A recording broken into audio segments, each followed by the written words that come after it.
پھر ان کے خلاف ہر طرف بغاوت شروع ہو گئی، جسے یہ لوگ ارتداد کہتے ہیں۔ ہم اس وقت اور زیادہ خوش ہوئے کہ اب اسلام ان باغیوں کے ہاتھوں ہمیشہ کے لیے عرب کی ریت میں دفن ہو جائے گا۔ لیکن اس بوڑھے ابو بکر نے ایسا طوفان کھڑا کیا کہ مسلمہ قذاب اور مالک بن نویرہ جیسے طاقتور باغی ان چند ایک مسلمانوں سے شکست کھا گئے۔ ابو سلمہ، دوسرے آدمی نے کہا، اسلام کے یہ باغی اگر بغاوت سے پہلے متحد ہو جاتے تو کبھی شکست نہ کھاتے۔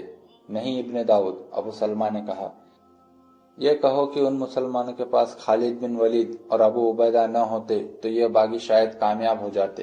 خدا یہودا کی قسم، اگر ہمارا منصوبہ ان لوگوں نے قبول کر لیا اور ہماری باتیں مان لی تو اسلام کا نام و نشان نہیں رہے گا۔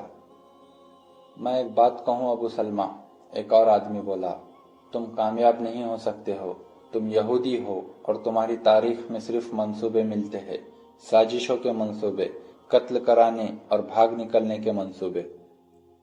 تمہیں میری بات سے رنج نہیں ہونا چاہیے، یہ نہ سمجھنا کہ میں نصرانی ہوں اس لیے یہودیوں کے خلاف بات کر رہا ہوں۔ تم کھل کر بات کر سکتے ہو اسحاق، ابو سلمہ نے کہا۔ ہم اس صورت میں ہی کامیاب ہو سکتے ہیں کہ ایک دوسرے کی خامیوں اور نقائص کی نشاندہی کرے۔ یہاں سوال میری ذات یا بنی اسرائیل کی توہین کا نہیں، ہمیں اسلام کا خاتمہ کرنا ہے، جس کے لیے بہترین وقت یہی ہے۔ تم چاروں نصرانی ہو اور ہم تین یہودی، میں اس وقت کو تصور میں لا رہا ہوں جب نصرانی اور یہودیوں میں اتحاد ہوگا۔ اب بات کرو۔ میرا مقصد کسی کی توہین نہیں، اسحاق نے کہا، میں کہنا یہ چاہتا ہوں کہ بنی اسرائیل جنگ سے گریز کرتے اور میدان جنگ سے دور رہتے ہیں۔ اگر ہم نصرانیوں کی طرح تم لوگ بھی جنگجو ہو جاؤ اور یہودی اور نصرانی متحد ہو جائے تو یہ ایک ذریعہ ہے اسلام کے خاتمے کا۔ بہت وقت چاہیے، ابو سلمہ نے کہا، کئی سال لگ جائیں گے دونوں قوموں کو قریب لاتے۔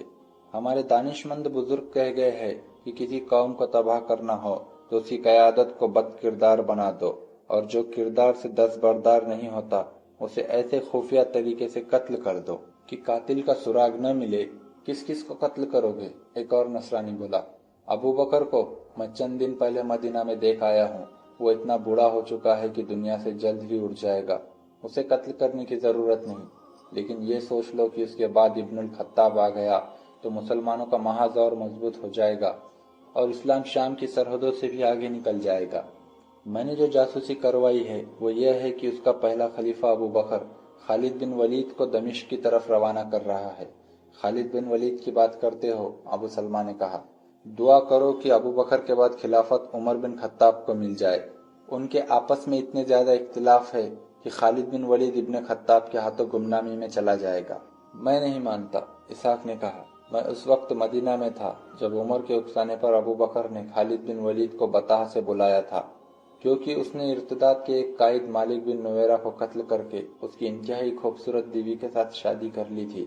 خالد بن ولید جب مدینہ پہنچا تو سیدھا مسجد میں گیا، عمر وہیں تھا۔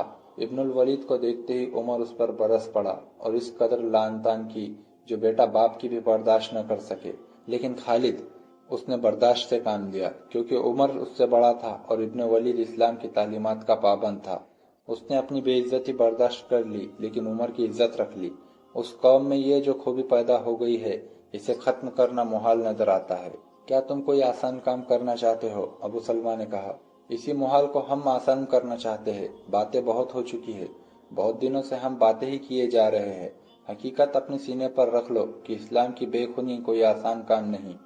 ہم یہ کام میدان جنگ میں نہیں کر سکتے، نہ فوج اسلام کے خلاف کوئی کامیابی حاصل کر سکتی ہے۔ میں کہہ رہا تھا کہ کسی قوم کو تباہ کرنا ہو تو اسی قیادت کو بد کردار اور بد دیانت بنا دو۔ لیکن کیسے؟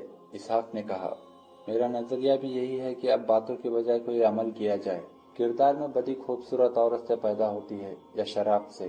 ابن داؤد نے کہا۔ مسلمان شراب نہیں پیتے۔ کیا تم نے دیکھا نہیں تھا کہ ایک روز ان کے رسول نے اعلان کیا کہ آج سے شراب حرام ہے، تو پانی کی طرح شراب پینے والے اہل اسلام نے اسی وقت شراب کے مٹکے اور شراب کی سرہیاں باہر گلیوں میں اڈیل دی تھی۔ وہ پیالے توڑ دیے تھے جن میں وہ شراب پیتے تھے۔ ہم تو یہودی ہیں، شراب نہیں پیتے۔ ان نصرانی بھائیوں سے پوچھو جو شراب کے رسیا ہے، انہیں کہو کہ شراب کی یہ سرائی اور اپنے سامنے رکھے ہوئے جام اٹھا کر باہر پھینک دے، تو یہ ہنس کر ٹال دیں گے یا یہ کہہ دیں گے کہ ایک دو دن بعد ہم شراب سے توبہ کر لیں گے؟ یہ توبہ نہیں کریں گے، لیکن مسلمانوں نے آنے واحد میں توبہ کر کے دکھا دی اور شراب کو ام الخبائث قرار دے دیا۔ ابو سلمہ اس طرح ہنسا جیسے اس کے سامنے بیٹھے ہوئے یہ آدمی کم عقل اور طفلان مکتب ہو۔ مسلمانوں نے شراب چھوڑ دی ہے، ابو سلمہ نے کہا۔ عورت کا نشہ برقرار رکھا ہے۔ ایک آدمی خصوصاً سرداروں نے کہیں کہیں بیویاں رکھی ہوئی ہے اور وہ خوبصورت اور جوان لڑکیوں کی تلاش میں رہتے ہیں۔ یہ نہ بھولو کہ خوبصورت اور جوان لڑکی ایک ایسی طاقت ہے جس نے بڑے بڑے جابر اور جنگجو بادشاہوں کے تاج اپنے قدموں میں رکھوا لیے ہیں۔ ہم مرد کی اس کمزوری کو استعمال کریں گے، اور یہ بھی دماغ میں بیٹھا لو کہ جو لذت بدی میں ہوتی ہے وہ نیکی میں نہیں ہوتی۔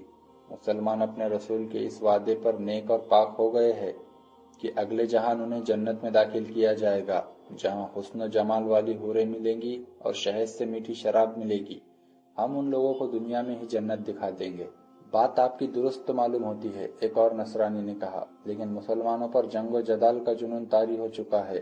یوں پتہ چلتا ہے جیسے ان کا کسی اور طرف دھیان ہی نہیں۔ کرنا ہے تو یوں کرے کہ یہودیوں اور نصرانیوں کو تیار کرے کہ وہ ظاہری طور پر اسلام قبول کرے اور ان کی فوج میں شامل ہو جائے، اور میدان جنگ میں انہیں دھوکہ دے اور ان کی شکست کا باعث بنے۔ لیکن مجھے یہ کام بھی کچھ آسان نظر نہیں آتا۔